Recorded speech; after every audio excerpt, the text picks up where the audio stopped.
Terima kasih buat kesempatannya. Pagi hari ini kita akan belajar dari sebuah mujizat yang Yesus lakukan, yang direkam dan didokumentasikan di 4 kitab Injil. Mujizat itu adalah 5 roti dan 2 ikan. Di sini saya lihat banyak hamba-hamba Tuhan pastinya sudah mengerti apa yang dinamakan Synoptic Gospel. Kitab Injil yang sinoptik itu terdiri dari Matius, Markus, dan Lukas. Dan arti daripada sinoptik itu berarti similar atau mirip atau banyak sekali kesamaannya. Satu-satunya Injil yang tidak sinoptik adalah Yohanes. Yohanes adalah murid Yesus yang menulis bukunya dari pandangan mata yang sangat luar biasa hebatnya. Karena ketika Yesus ditangkap, kita sudah mengerti semuanya bahwa murid-muridnya kabur. Satu menjual Yesus, satunya menyangkal Yesus. Tapi ada satu yang sampai di depan kayu salib masih berdiri di situ dan menyaksikan sendiri karya kasih yang luar biasa di depan matanya. Oleh sebab itu dia menulis bukunya dari perspektif yang berbeda. Bapak Ibu kalau mau belajar tentang kasih, itu ditulis banyak sekali dan dibeberkan dengan luar biasa oleh Yohanes. Bahkan sampai ada ayat yang terkenal sekali, yaitu Yohanes 3 ayat 16 yang kita dengungkan kemana-mana, bahkan ke seluruh dunia. Ya, ada sebuah gerakan penginjilan di mana mereka selalu membawa poster Yohanes 3 ayat 16 dan mereka selalu hadir di stadion-stadion besar di dunia ketika ada pertandingan sepak bola, pertandingan basket, pertandingan apapun, dan mereka selalu mengangkat poster itu supaya terekam oleh kamera dan bisa dilihat oleh orang banyak supaya orang membaca ayat itu. Dan itu ada gerakan seperti itu. Penginjilan mereka seperti itu. Jadi mereka harus bayar. Mereka biasanya beli seat atau beli bangku itu untuk tiket masuk itu mereka belinya di tempat yang strategik. Mereka sudah mengerti bagaimana supaya nanti kalau ada kameranya merekam live daripada pertandingan itu mereka bisa terlihat. Jadi mereka harus duduk di section yang terlihat kamera dan itu nggak murah. Jadi penginjilan mereka di situ. Dan itu banyak sekali membantu banyak orang dan itu ditulis oleh Yohanes. Nah, Yohanes juga menerima pandangan mata ketika dia menulis bukunya itu dari Yesus, dari ketika ibu daripada Yesus tinggal bersama dengan dia. Kita sudah tahu bagaimana ketika sebelum Yesus mati, Yesus menitipkan ibunya kepada Yohanes. Jadi Yohanes bahkan memulai kitabnya itu dengan sebuah pernyataan yang sebenarnya itu terjadi sebelum kitab Kejadian direkam. Dia memulai ayat pertama itu bukan dengan kelahiran Yesus, tapi dia memulai dengan pada mulanya adalah firman. Firman itu bersama-sama dengan Allah dan firman itu adalah Allah. Itu menggambarkan sesuatu kekekalan yang bahkan melebihi batas atau ada sebelum Kejadian pasal yang pertama bahkan. Jadi betapa dalamnya Yohanes menuliskan tentang ini. Nah, 5 roti dan 2 ikan itu adalah mujizat yang sebenarnya mujizat multiplikasi. Mujizat multiplikasi ini adalah mujizat yang direkam sekali lagi oleh 4 kitab Injil ini. Dan kemudian yang perlu kita pahami adalah mereka menulis dari berbagai-bagai angle dan kita mau belajar pada pagi hari ini supaya kita mengerti keseluruhan detail daripada peristiwa ini. Karena ada sebuah pelajaran yang luar biasa yang harus kita dapatkan dari peristiwa ini. Saya akan ambil dari Markus, kemudian pastinya Yohanes, karena ada beberapa detail yang Yohanes tuliskan di situ, dan juga ada sedikit dari Matius nantinya. Kita buka bersama-sama di Markus pasal yang ke-6, ayatnya yang ke-30. Ya. Markus pasalnya yang ke-6, ayat yang ke-30 ini, pertama kali murid-murid Yesus ini disebutnya rasul. Ini ada direkam di Markus pasal yang ke-6, ayat yang ke-30. Ya, jadi mereka kalau Bapak Ibu membaca sebelumnya, mereka ini baru dikirim oleh Yesus secara dua-dua gitu ya, untuk sebuah mission trip, sebuah penginjilan. Dan mereka diberikan kuasa sendiri oleh Yesus untuk mengusir setan dan menyembuhkan banyak orang pada saat itu. Jadi Markus 6 ayat 30 ini adalah pertemuan lagi ketika mereka sudah pulang dari mission trip mereka, dan mereka ingin memberikan pandangan mata mereka kepada Yesus. Mereka capek, mereka belum makan, dan mereka dalam kondisi yang sebenarnya sangat letih. Ya, orang kalau dalam kondisi yang sangat letih, untuk memberikan sesuatu kepada orang lain, apalagi perhatian, kemudian waktu, itu susah.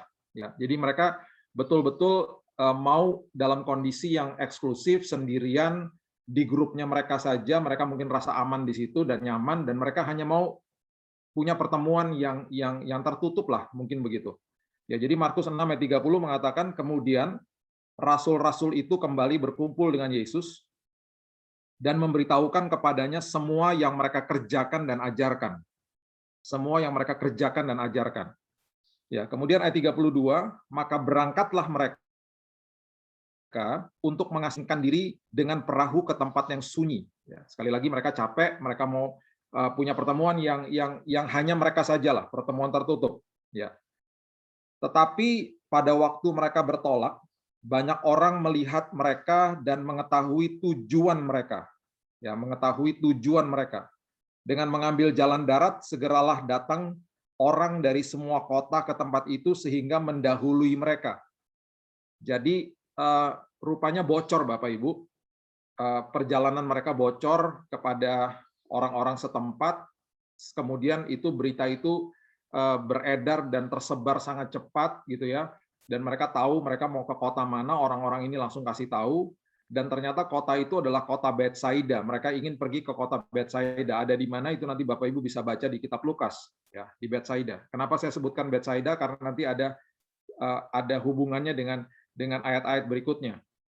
Jadi kemudian ketika mereka mau bertolak, ketika bocor, kemudian berita itu tersebar kemana-mana, orang ada yang kemungkinan berlari, naik keledai atau naik kuda, saya nggak tahu, waktu saat itu pastinya nggak ada mobil gitu ya.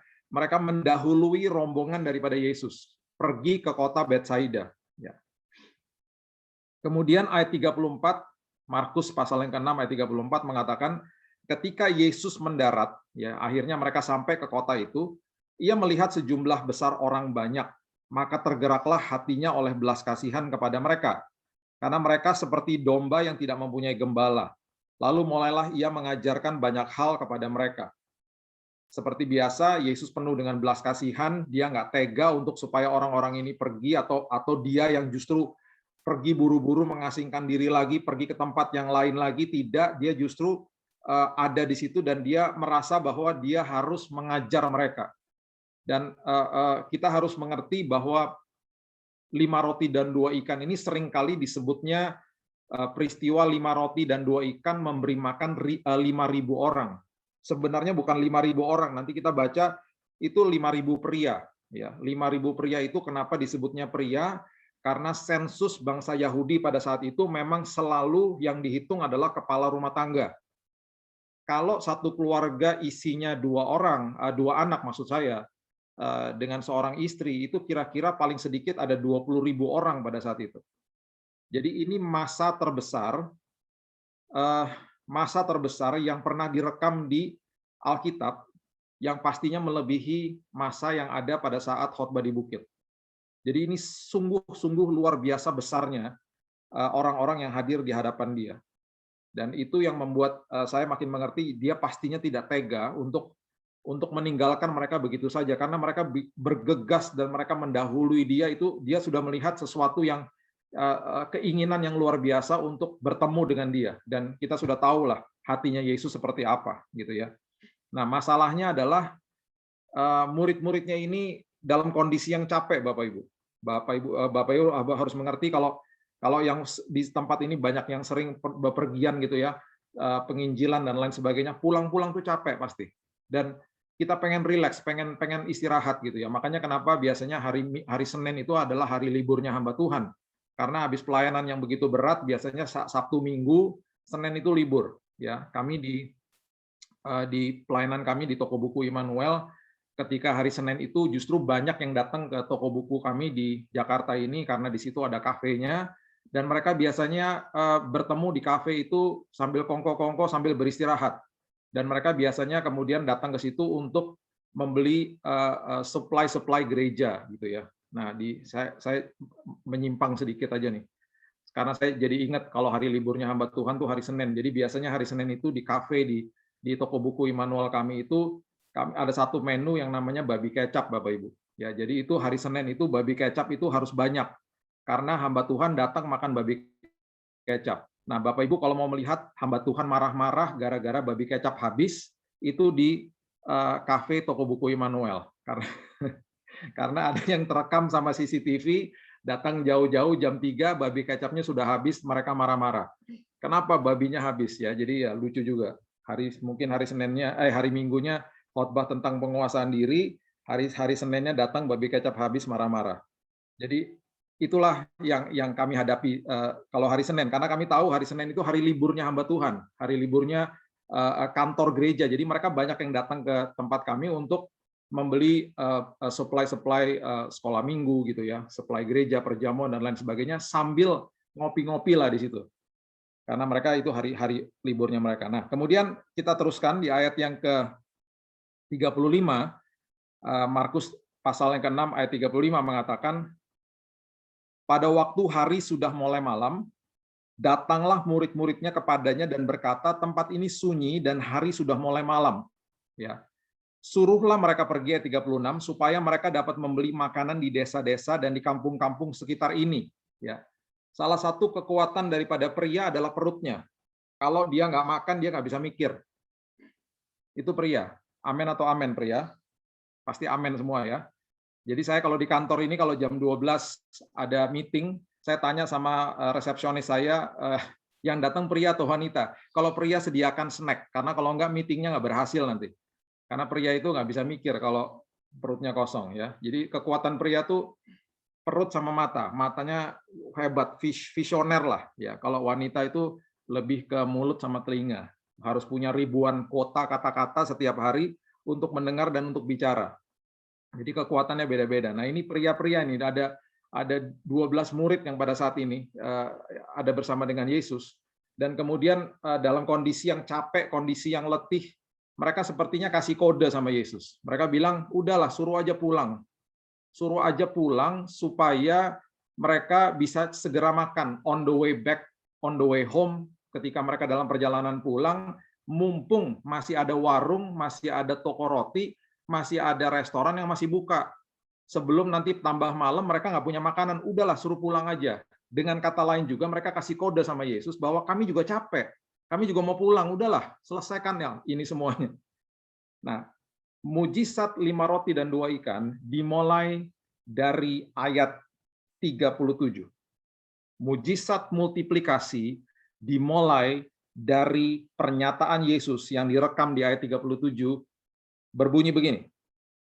Tetapi jawab Yesus, kamu harus memberi mereka makan.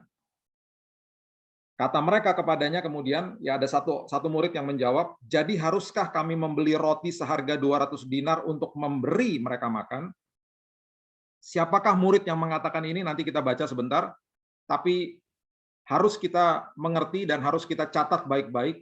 Mujizat 5 roti dan 2 ikan dimulai dengan kata atau kalimat, kamu harus memberi mereka makan. Sekali lagi, kondisi mereka letih, kondisi mereka capek, kondisi mereka dalam kondisi seperti ini sangat sulit untuk memberi. Sangat sulit untuk memberi. Tapi di saat seperti itu, Yesus katakan, beri mereka makan. Sebelum saya lanjutkan, saya mau Bapak Ibu mengerti semua tentang salah satu prinsip kerajaan surga. Kita sudah pernah baca bahwa ada seorang janda yang memberikan sepeser uang, dan Yesus di hadapan murid-muridnya mengatakan bahwa janda itu memberikan persembahan yang terbesar, terbanyak. Yang kita mengerti sebelum saya teruskan adalah, di dalam prinsip kerajaan surga, yang Tuhan lihat adalah sesuatu yang berbeda dengan yang dunia pandang. Di dalam sistem ekonomi dunia, pemberian 10.000 dan 1 juta lebih besar 1 juta. Di dalam prinsip ekonomi kerajaan surga, yang dilihat bukan nominalnya, yang dilihat bukan apa yang diberikannya, Yang dilihat sama kerajaan surga adalah sisanya, Bapak Ibu. Makanya ketika janda itu memberikan sepeser, Yesus katakan itu pemberian terbesar karena sisanya nol. Dia berikan semuanya. Makanya kenapa mujizat multiplikasi terjadi bukannya karena dalam murid-murid dalam kondisi yang kuat, kondisi yang sedang oke, kondisi yang lagi seger gitu ya. Enggak, mereka dalam kondisi yang lagi capek justru. Mereka dalam kondisi yang justru lagi letih. Justru di situ dimulai dengan kata-kata kamu harus memberi mereka makan. Itu kalau saya di situ saya pasti menggerutu udah pasti. Ya sama lah mungkin sebagai manusia, capek Tuhan. Ini orang 20.000 di depan kita. Mau kasih makan apa coba? Dan pastinya di dalam pikiran manusia kita udah nggak bisa ngapa-ngapain. Justru di situ Yesus mengajarkan sesuatu yang sangat penting. Mujizat multiplikasi dimulai dengan kata memberi. Dimulai dengan kata memberi. Kita sekarang beralih ke Yohanes supaya kita dapat gambaran yang jelas. Yohanes pasal yang ke-6 ayatnya yang ke-5 mengatakan begini. Yohanes pasal yang ke-6 ayat yang ke-5. Kita mau tahu siapa murid itu yang di ayat 37 yang mengatakan itu. Ya, di ayat direkam di kitab Yohanes. Yohanes mengatakan ayat yang ke-5 ketika Yesus memandang sekelilingnya dan melihat bahwa orang-orang banyak berbondong-bondong datang kepadanya, berkatalah ia kepada Filipus. Berkatalah ia kepada Filipus atau bertanyalah ia kepada Filipus, di manakah kita akan membeli roti supaya mereka ini dapat makan. Nah, rupanya yang tadi di ayat 37 di Markus itu, yang mengatakan itu sebenarnya Filipus. Sebentar kita baca juga ayatnya. Nah, kenapa Filipus yang ditanya sama Yesus, di manakah kita bisa beli roti? Tadi saya udah bahas di awal bahwa peristiwa ini terjadi di Betsaida, Bapak Ibu. Ya, Filipus berasal dari Betsaida. Filipus adalah orang lokal. Kalau saya ke Surabaya dan saya mau beli roti yang enak, ya pastinya saya tanya sama teman-teman saya yang tinggal di Surabaya, sama Bu Hilda mungkin. Saya tanya, Bu, tempat yang enak untuk beli roti di mana di Surabaya? Karena saya lebih percaya sama orang lokal.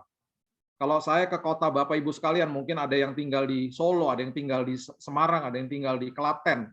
Saya akan tanya sama orang lokal, Pak, Bu, tempat roti yang enak di mana ya? Gitu. Kenapa Yesus bertanya kepada Filipus? Karena dia orang lokal, orang Betsaida. Di mana tempat roti yang bisa kasih mereka makan ini gitu loh. Ya mungkin Yesus sambil tersenyum. Dia bertanya sambil tersenyum pastinya. Kenapa? Karena ayat berikutnya mengatakan begini. Yohanes 6 ayat yang ke-6. Ini kayak dia sedang menguji dan dia tersenyum sendiri pastinya karena dia juga mau tahu ini murid-muridnya ngejawab apa gitu ya. Karena sebentar lagi dia akan tunjukkan kepada mereka suatu pelajaran yang sangat penting. Yohanes 6 ayat yang ke-6 dikatakan, hal itu dikatakan Yesus untuk mencobai dia. Mencoba itu menguji sebenarnya, to test him. Ya, sebab ia sendiri tahu, Yesus juga tahu apa yang hendak dilakukannya. Yesus tahu persis apa yang dia akan lakukan. Dia hanya menguji saja, dia hanya bertanya saja. Perhatikan prinsip ini. Ketika orang-orang sakit datang kepada Yesus, ketika orang-orang sakit datang kepada Yesus, baik itu orang yang sedang buta atau orang yang sedang mengalami kelumpuhan. Apa tahu yang lumpuh butuh berjalan. Tapi seringkali Alkitab merekam dan mendokumentasikan bahwa yang ketika mereka datang kepada Yesus, selalu ditanya ulang sama Yesus, apa yang kamu mau aku lakukan untukmu? Apa yang kamu mau aku lakukan untukmu? Kira-kira pertanyaannya seperti itu. Dan selalu mereka menjawab, Yesus, aku mau lihat. Yesus, aku mau berjalan. Dan setiap kali mereka memperkatakan perkataan ini, Yesus kemudian membalasnya lagi dengan pernyataan lagi, terjadilah sesuai dengan imanmu. Terjadilah sesuai dengan imanmu. Jadi ada sebuah dialog yang Yesus mau lakukan dengan kita semuanya, supaya kita mengutarakan apa yang kita butuhkan kepada dia. Ini yang direkam di ayat Yohanes 6 ayat 6. Ini salah satu karakternya dia yang betul-betul sangat konsisten sekali. Sebab ia sendiri tahu apa yang hendak dilakukannya. Kemudian Yohanes 6 ayat 7, ini adalah ayat yang merupakan ayat referensi, ya, ayat referensi yang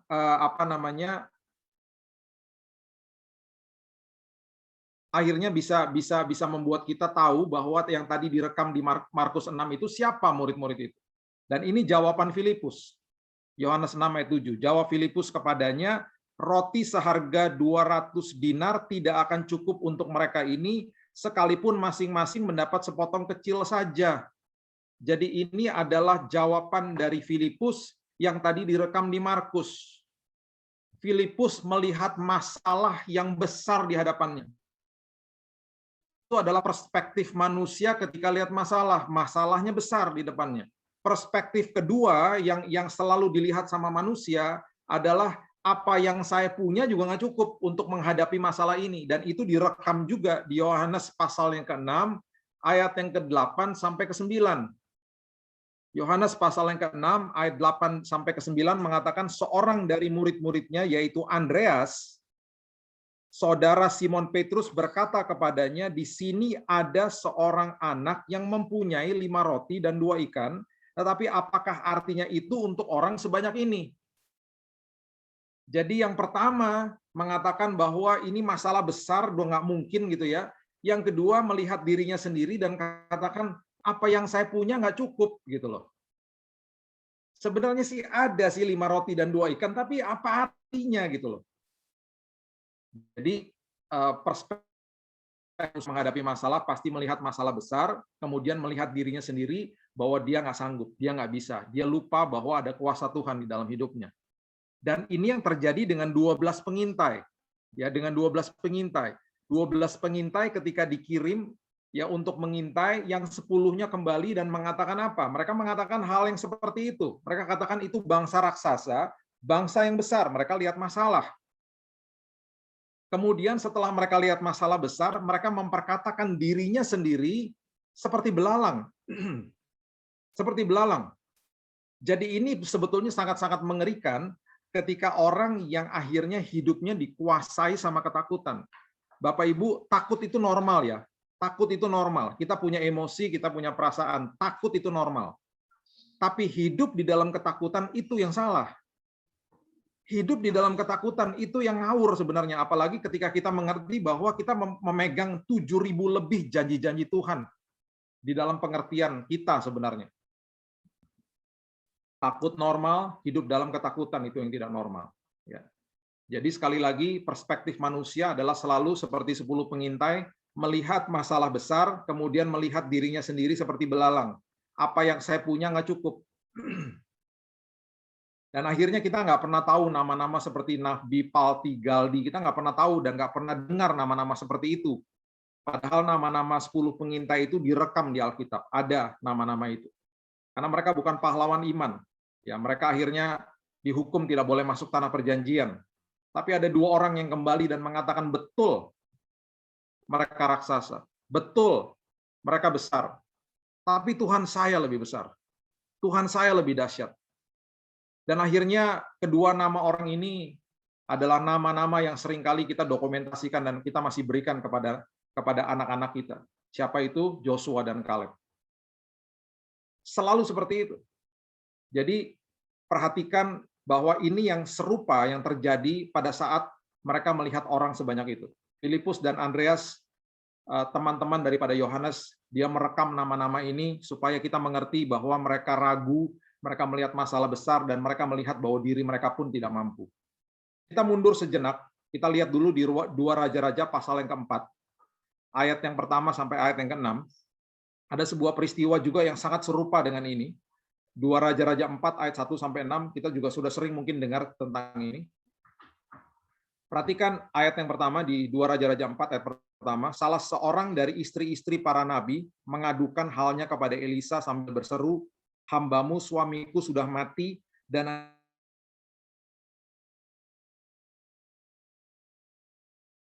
udah datang, debt collector udah datang gitu ya, untuk mengambil kedua orang anakku menjadi budaknya. Ya, kami sudah dalam posisi yang mepet, posisi yang tertekan, posisi yang terpojok, udah nggak bisa ngapa-ngapain. Ya, betul-betul udah nggak bisa ngapa-ngapain. Nah, ini yang saya suka. Jawab Elisa kepadanya, ayat yang kedua. Ini serupa seperti apa yang tadi kita bahas, yang Yesus selalu tanyakan kepada orang-orang yang membutuhkan pertolongan dia. Elisa bicara begini, apakah yang dapat kuperbuat bagimu?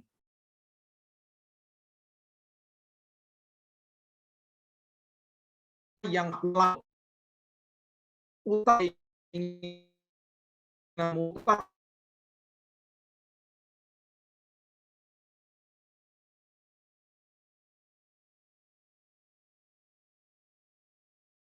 kali ketika Tuhan tanya sama kita, kamu punya apa? Kamu butuh ini, kamu butuh kesembuhan, kamu butuh pertolongan, kamu butuh penyertaan Tuhan, kamu butuh pemulihan, ya. Sekarang kamu punya apa? Seringkali kita hanya bilang begini, Tuhan aku nggak punya apa-apa, aku hanya punya air mata dan aku hanya punya dengkul untuk berdoa. That's it, udah nggak ada apa-apa lagi Tuhan. Jangan menganggap enteng apa yang kita punya, karena setiap kali walaupun kecil, ketika bermitra dengan Tuhan jadi perkara besar. 5 roti dan 2 ikan betul kecil, nggak ada artinya kok. Tapi ketika bermitra sama Tuhan, kita sudah tahu ujung ceritanya, ribuan orang makan. Tongkat di tangan Musa juga nggak ada artinya, tapi ketika bermitra sama Tuhan, laut Teberau terbelah 2. Batu dan umban juga nggak ada artinya, tapi ketika bermitra sama Tuhan, Goliat pun mati. Dengkul saya untuk berdoa dan air mata saya mungkin nggak ada artinya bagi orang dunia atau bagi dunia ini nggak ada artinya. Tapi ketika itu bermitra sama Tuhan, perkara besar terjadi, Bapak Ibu. Makanya kenapa Elisa bertanya, kamu tuh punya apa sih? Kamu punya apa? Apa yang kamu punya kita gunakan. Dia nggak gunakan yang lain, dia nggak cari-cari yang lain, dia nggak langsung kasih multiplikasi atau mujizat, enggak. Dia tanya dulu, kamu punya apa di rumah? Loh, saya cuma punya buli-buli dan minyak, hanya kecil loh, nggak ada apa-apa, udah cuma itu tok gitu. Nggak masalah, nggak masalah. Sekarang kita belajar, kamu perbesar kapasitasmu sekarang. Apa yang dilakukan? Ayat yang ketiga dikatakan begini. Lalu berkatalah Elisa, pergilah, mintalah bejana-bejana dari luar. Daripada segala tetanggamu, bejana-bejana kosong, dan saya suka sekali dengan kalimat ini, dikatakan, tetapi jangan terlalu sedikit. Minta bejana-bejana, tapi jangan sedikit. Minta bejana yang banyak.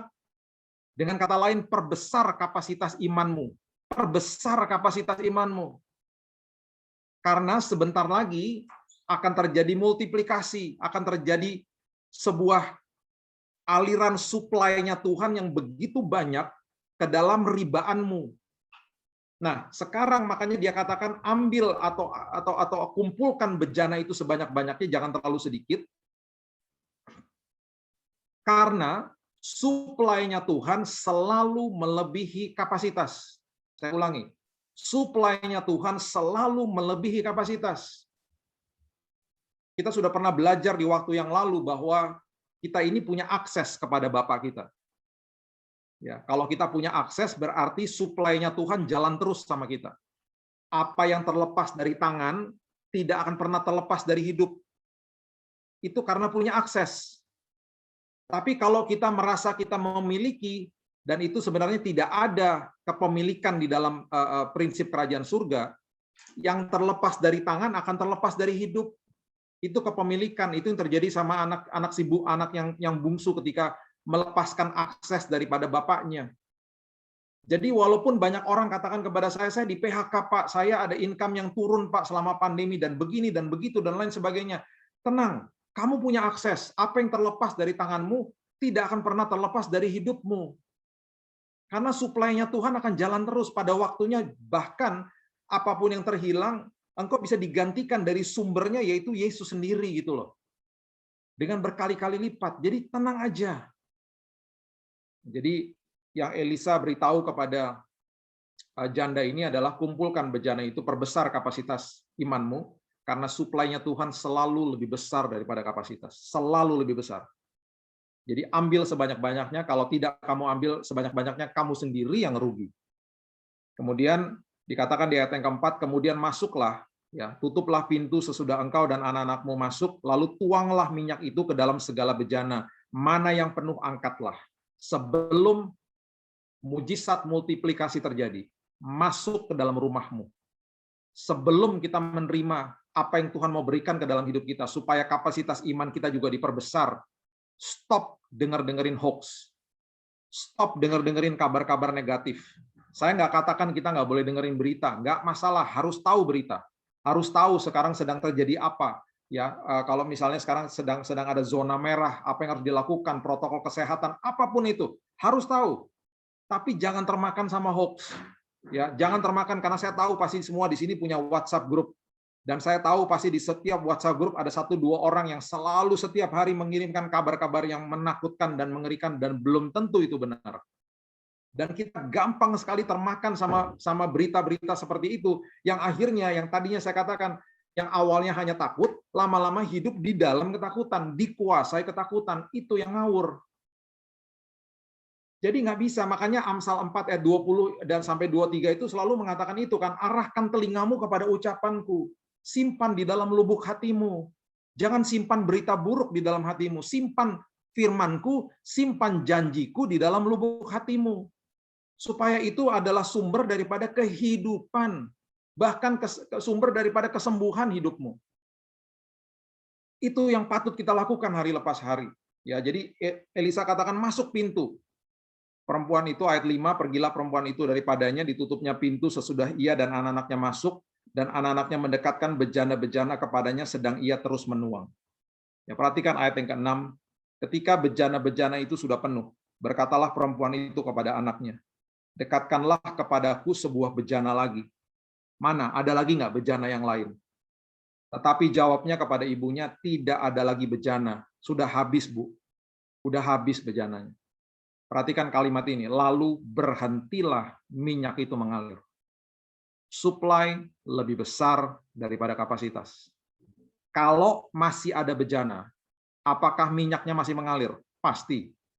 Kalau masih ada 10 lagi bejana, apakah minyaknya akan mengalir? Tetap mengalir. Makanya kenapa supply lebih besar daripada kapasitas. Makanya Yesus selalu tanya, kamu mau apa yang aku lakukan bagimu? Perbesar kapasitas imanmu. Karena supply aku ini lebih besar daripada kapasitasmu. Kamu yang rugi kalau kamu nggak perbesar kapasitasmu. Kemudian sebelum terjadi, kita kembali lagi ke kitab Yohanes, ya. Yohanes pasal yang ke-6 ayat yang 10 mengatakan, kata Yesus, suruhlah orang-orang itu duduk. Suruhlah orang-orang itu duduk. Adapun di tempat itu banyak rumput, maka duduklah orang-orang itu. Kira-kira 5.000 laki-laki banyaknya. Ya, tadi kita sudah bahas 5.000 laki-laki itu karena sensus bangsa Yahudi selalu kepala rumah tangga. Jadi ada kemungkinan 20.000 orang pada saat ini.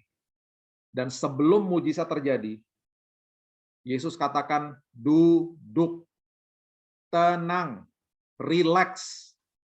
Iman yang benar itu seperti apa sih Pak? Saya sering kali ditanya sama jemaat. Iman yang benar tuh kayak gimana Pak? Saya udah usaha sana-sini. Saya katakan gini, iman yang betul, yang sejati adalah kamu relax, masuk ke dalam perhentiannya, beristirahat, rest in Him. Itu iman yang betul. Kenapa? Karena iman yang betul itu adalah menyerahkan kekhawatiran kita kepadanya. Makanya saya pernah bahas juga dari Matius 6 ayat 31, janganlah kamu khawatir dan berkata. Ya, tadi mujizat multiplikasi dimulai dengan kata memberi. Kalau mau menerima perkenanan Tuhan, menerima double daripada Tuhan yang namanya damai sejahtera, sukacita, hikmat dan lain sebagainya, ya, berikan kekhawatiranmu kepada Dia. Mujizat multiplikasi dimulai dengan kata memberi.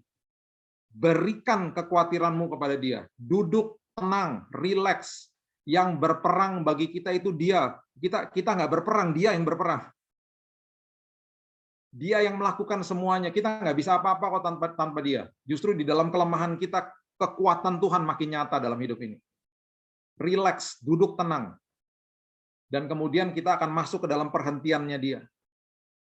Pak, tapi saya harus berusaha dong Pak. Betul, memang ada bagian kita tetap harus usaha. Tapi ada bagian-bagian di mana akhirnya nanti ketika pintu-pintu ditutup, jangan kaget gitu loh. Nggak apa-apa, kita akan berusaha di dalam koridor firman Tuhan, kita berusaha di dalam kebenaran firman Tuhan, itu koridornya. Tapi setelah kita melihat ada pintu-pintu yang ditutup, dan bahkan akan banyak pintu yang ditutup daripada yang dibuka. Kenapa? Karena sekolah kehidupan. Ketika pintu ditutup, kita akan belajar. Oh, oke Tuhan, terima kasih Tuhan. Saya belajar menangani kekecewaan. Saya belajar menangani ditipu sama orang. Saya belajar mengampuni orang, Tuhan. Kemarin ada seorang ibu yang katakan kepada saya ditipu, Pak. Sampai em-eman, Pak. Saya harus ngapain sama orang ini, Pak? Apakah saya harus begini, begitu, dan lain sebagainya? Bu, tenang aja, Bu. Udah rileks aja. Tenang aja, duduk aja. Duduk di hadirat Tuhan. Serahkan sama Tuhan, Bu. Ibu sudah berusaha sana sini dengan koridor yang tepat, dengan ketaatan, jangan ngawur, jangan macam-macam, jangan juga nyogok-nyogok orang, ya. Pakai caranya Tuhan, Bu. Tapi udah mepet, Pak. Banyak orang juga datang kepada saya, udah mentok, Pak, dan lain sebagainya. Saya sering sekali katakan justru ketika kita sudah mepet dan sudah mentok, ya. Justru disitulah Tuhan akan beracara. Karena ketika kita menikmati hasilnya, kita tidak akan sombong. Kita tidak akan katakan itu karena kuat dan gagah saya, bukan. Kita akan bersaksinya begini, isi kesaksian kita tuh akan begini. Udah nggak mungkin, Pak. Udah nggak bisa, Pak. Sampai itu terjadi itu pasti Tuhan, nggak mungkin. Pasti kita gitu isi kesaksiannya. Tapi kalau masih pakai usaha sendiri, kita akan bermegah dengan kekuatan kita sendiri. Saya lupa ya, saya pastinya udah pernah juga bagikan di sini bagaimana seorang teman saya, teman istri saya yang usahanya sudah bangkrut, didatengin debt collector sama seperti ibu yang tadi, janda yang tadi itu. Didatengin debt collector karena mobilnya tunggakan 2 bulan lagi udah nggak bisa bayar. Kalau pakai nalarnya manusia, tunggakan 2 bulan mungkin bisa pinjem lah sama keluarga, sama teman misalnya gitu ya. Dia nggak mau. Karena dia ingat firman seperti ini. Saya selalu mengatakan dengan keras, janganlah khawatir dan berkata, itu yang disebut di Matius 6 ayat 31. Ya, jangan khawatir, oke, kita sering belajar, ya kita sudah tahu pasti itu. Kita nggak bahasnya jangan berkatanya. Berkata tuh apa? Berkata tuh pasti pertamanya mengeluh dulu. Jangan khawatir, kemudian berkata. Banyak orang khawatir, berkatanya begini, aduh gimana ya, aduh gimana ya, aduh besok gimana ya, aduh uang sekolah anak gimana ya, aduh gimana ya cara bayar ini. Itu mulai mengeluh tuh. Kemudian kita mulai keluhkan itu kepada teman atau kerabat atau keluarga. Yang paling ekstrim adalah kita mengeluarkan kata-kata pinjam uang. Makanya saya paling anti orang Kristen pinjam uang. Malu-maluin Bapak Ibu, malu-maluin. Kita nih anak raja. Pak, saya udah mepet, Pak. Justru saya katakan justru Tuhan suka kalau kita mepet. Ibu ini udah mepet, didatengin debt collector ke rumahnya, dimarah-marahin, dimaki-maki, Bapak Ibu, dimaki-maki. Jadi ini cerita ini bukan katanya-katanya, saya baca sendiri WhatsApp-nya dia kok. Setelah akhirnya debt collector-nya pulang, dibuatin kopi dulu, akhirnya pulang, besoknya di WhatsApp sama debt collector-nya. Debt collector-nya bilang gini, Bu, saya udah sepakat sama orang sales. Itu mobilnya Ibu tunggakan 2 bulan, kami bayarin dulu, Bu. Kami bayarin dulu, nanti kalau Ibu ada uangnya, Ibu tinggal nyicil tanpa bunga lagi. Mana ada debt collector bayarin utang, kecuali debt collector di Jamaah Roh Kudus. Nggak ada, nggak ada. Itu udah mepet, Bapak Ibu. Dan ketika dia mendapatkan berita itu, dalam 1 hari kemudian ada seorang ibu juga yang kontak dia, karena tetap aja dia harus bayarkan, tetap harus bayar tunggakan 2 bulan itu. Ada seorang ibu yang kontak dia dan katakan, Bu, itu mobilnya kan nggak diapa-apakan, saya sewa aja ya Bu. Ketika dia menyewa mobil itu dan kemudian dia transfer uangnya untuk uang sewanya, itu persis untuk bayar tunggakan 2 bulan. Dalam hitungan 2 hari mobilnya lunas, Bapak Ibu, lunas. Dengan kondisi seperti itu, sekarang kalau dia bersaksi, dia katakan begini, udah nggak mungkin, saya udah didatengin debt collector, sama seperti janda yang berhadapan dengan Elisa. Yang saya punya hanya dengkul untuk berdoa, sama air mata, udah nggak punya apa-apa lagi. Tapi ketika itu bermitra sama Tuhan, jadi perkara besar. Dalam hitungan 2 hari, Tuhan yang bayar semuanya. Tuhan yang bayar. Tuhan yang merangkaikan, Tuhan yang mempertemukan saya dengan kesempatan yang tepat, mempertemukan saya dengan orang-orang yang tepat. Itulah Tuhan, itulah Kairos. Disitulah isi kesaksiannya jadi berbobot. Bukan kuat dan gagah saya. Makanya Yesus katakan dengan sangat-sangat keras itu sebenarnya, Matius 6 ayat 31. Janganlah kamu khawatir dan berkata, apakah yang akan kamu makan, minum, dan pakai. Itu semua kebutuhanmu, aku sudah tahu kamu butuh itu. Kalau kamu melakukan itu, kamu sama seperti orang-orang dunia yang tidak mengenal aku. Saya nggak mau dikatakan sama Yesus bahwa saya nggak mengenal dia, karena ulah saya seperti itu, saya nggak mau. Makanya kita harus duduk tenang sebelum menerima multiplikasi daripada Tuhan, duduk tenang. Berusaha, tetap berusaha di dalam koridor kebenaran firman. Berusahanya seperti begitu, jangan berusaha di luar ketaatan. Jangan berusahanya pinjam-pinjam uang, bukan itu maksudnya. Berusaha di dalam koridor firman Tuhan. Dan kemudian ayat yang terakhir di Matius pasal yang ke-14 ayat 19.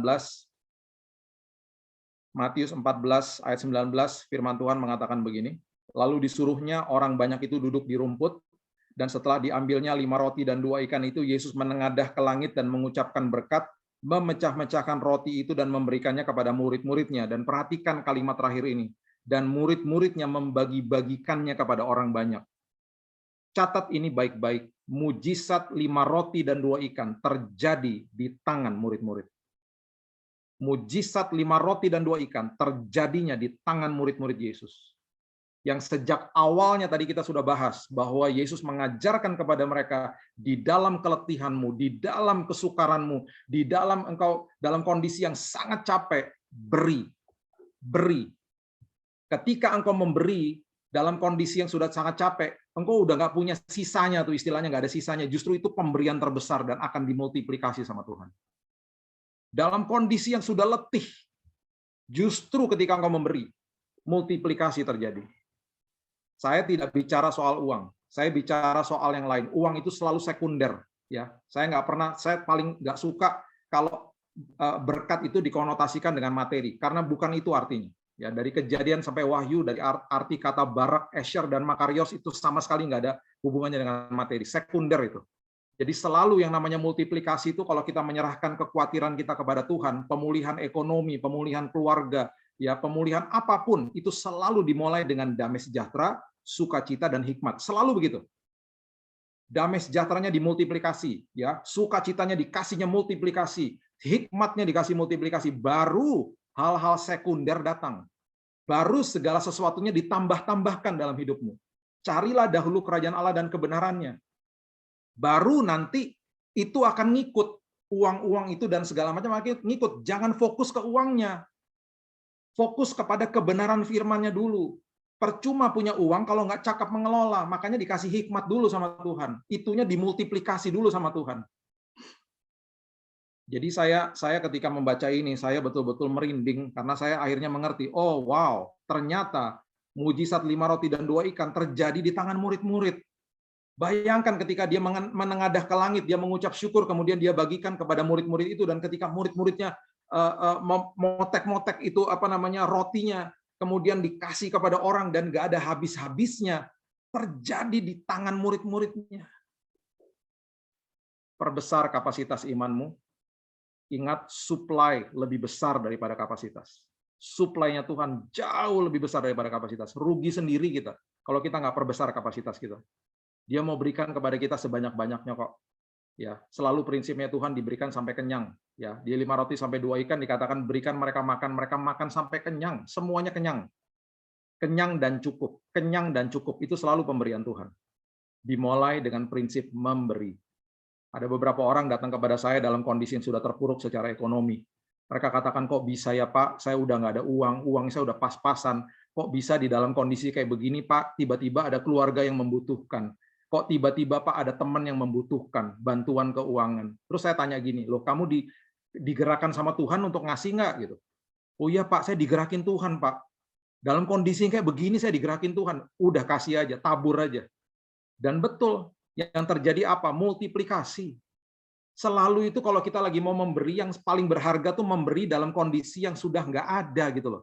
Baik itu dalam kondisi yang kita dalam kondisi letih, kondisi yang capek gitu ya, kondisi bahkan juga keuangan sudah pas-pasan dan lain sebagainya. Justru di saat-saat seperti itu, prinsip ini akan terjadi. Karena itu berarti kita memperbesar kapasitas kita. Kita percaya kepada Dia. Serahkan kekhawatiranmu, berikan kekhawatiranmu kepadanya, dan saya percaya multiplikasi Tuhan tersedia dan akan diberikan kepada kita semuanya. Dan saya percaya firman Tuhan hari ini menguatkan kita dan selalu pegang teguh bahwa suplainya Tuhan lebih besar daripada kapasitas kita. Oleh sebab itu, perbesar kapasitas iman kita. Mari kita berdoa. Tuhan, terima kasih, mengucap syukur buat pagi siang hari ini. Berterima kasih Tuhan buat waktu ini di mana kami bisa saling sharing, bertatap muka Tuhan. Walaupun dalam kondisi seperti ini, kami tahu bahwa kami semuanya akan dibawa sampai ke seberang dengan selamat oleh Tuhan. Dan kami akan melewati pandemi ini Tuhan dengan kesehatan yang sempurna daripada Tuhan. Kami, keluarga kami, jemaat kami, orang tua kami, komunitas kami, kota kami doakan semuanya satu persatu. Karena ada kami di situ Tuhan. Kami adalah pilar dan terang Tuhan. Komunitas, keluarga, dan kota kami menjadi terang. Oleh sebab itu Tuhan, hamba-Mu berdoa bagi setiap yang hadir di tempat ini. Kesehatan daripada Tuhan, pemulihan daripada Tuhan, perlindungan penyertaan Tuhan, hikmat daripada Tuhan melengkapi setiap kami dari hari ini sampai Maranatha. Terima kasih ya Tuhan, aku percaya bahwa aku akan mendengar banyak kesaksian keluar dari komunitas di tempat ini, dari PD Priscilla Aquila Tuhan. Karena mereka berjalan bersama Kristus, mereka mengerti, mereka memperbesar kapasitas iman mereka, sehingga multiplikasi Tuhan terjadi atas hidup mereka. Kami terima firman kehidupan, dan kami akan jadi pelaku-pelakunya. Hanya di dalam satu nama, Yesus Kristus Tuhan dan Juru Selamat kami sudah berdoa dan mengucap syukur. Kita sama-sama katakan, amin. Amin.